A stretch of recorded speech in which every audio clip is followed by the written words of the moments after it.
Hi, this is Ernie. I'm the guy who had $6 in his checking account to now having millions of dollars. And this is a second interview with my dear friend Jordi, who I've known for close to 30 years. The previous interview that you saw, he talks about how he was able to pay off debt, a significant amount of debt. This interview, we want to talk about the first time when he had a financial trouble.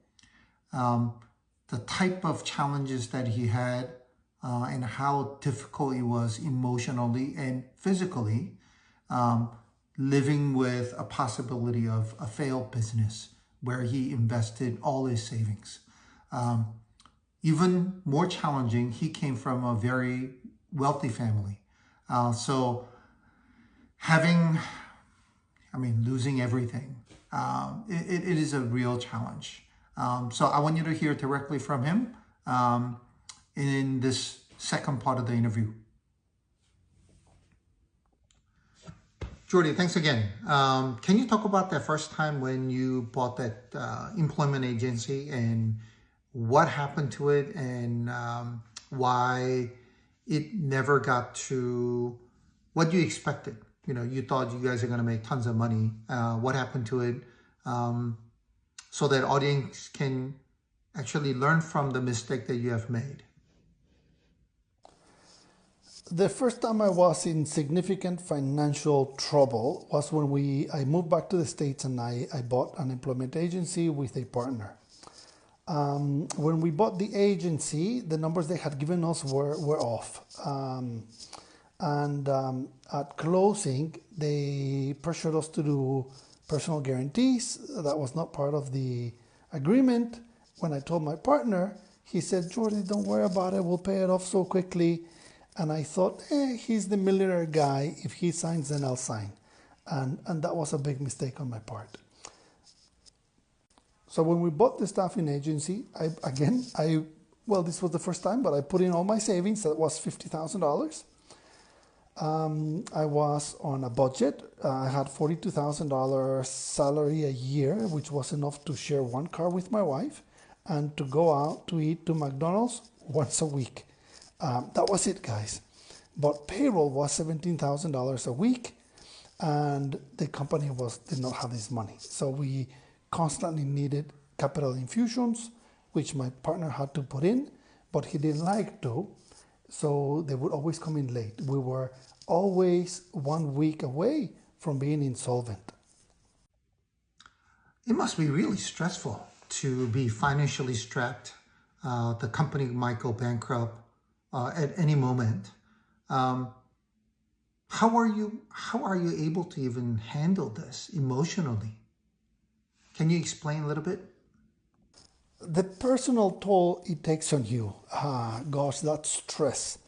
Guys, I cannot, maybe some of you can relate, but I broke out with eczema, dandruff, my scalp was super itchy, my eyes would get red just from stress. It was constant stress. Also, the thought that my family was depending on me and my baby children, it was horrendous.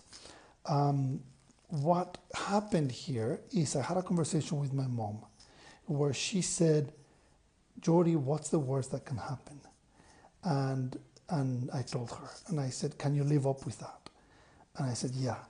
And she said to me, "Jordi, you have to face your fears and accept the worst case scenario. Accept it."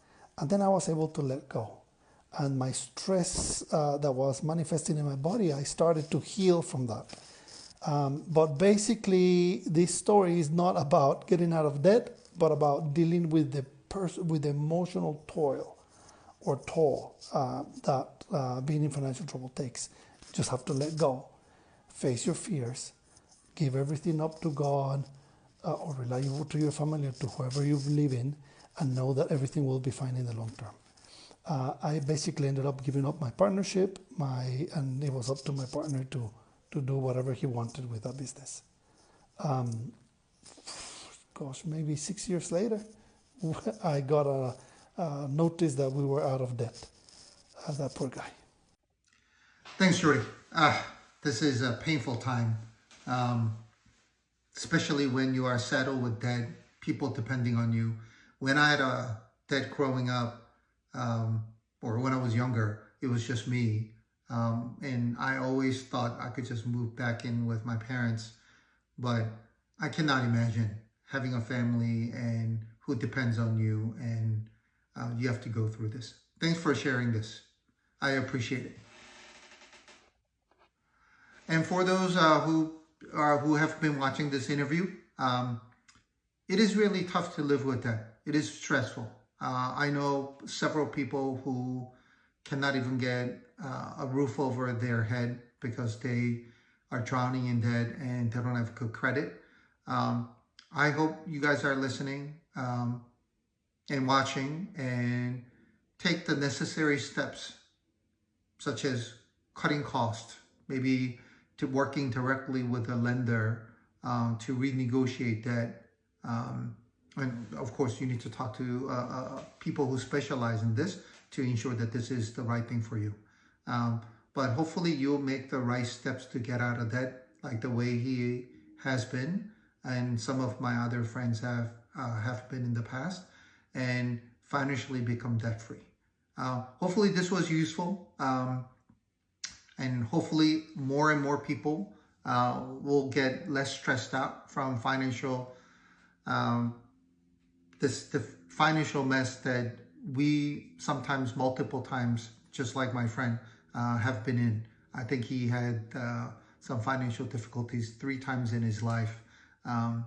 But hopefully this was useful. Don't forget to comment, don't forget to follow.